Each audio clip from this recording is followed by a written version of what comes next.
Bienvenue sur Actualité du Monde. Le SARS-CoV-2 continue de tuer en France avec 25 531 décès au total, EHPAD compris, selon le dernier bilan délivré mardi 5 mai dans la soirée par Santé publique France, soit 330 de plus que la veille.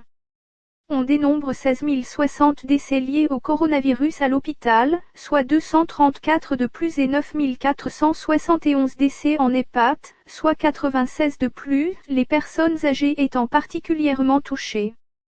Selon un bilan très partiel qui ne compte ni les cas asymptomatiques, ni les malades qui sont restés à domicile et n'ont pas fait l'objet de deux tests, 132 967 cas confirmés ont été recensés dans le pays depuis le début de l'épidémie, soit 1104 de plus en 24 heures.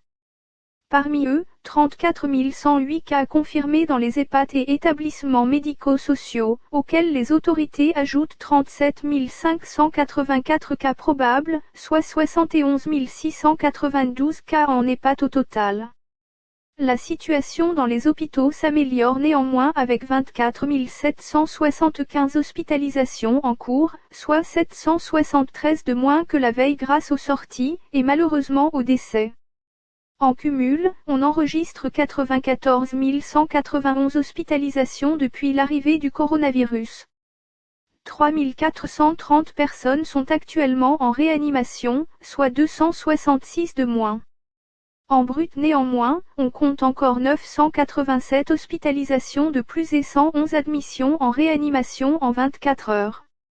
Au total, 52 736 personnes sont sorties de l'hôpital et donc considérées comme guéries, soit 1365 de plus en 24 heures. Un chiffre lui aussi largement sous-évalué, de nombreuses personnes étant guéries après une convalescence à domicile.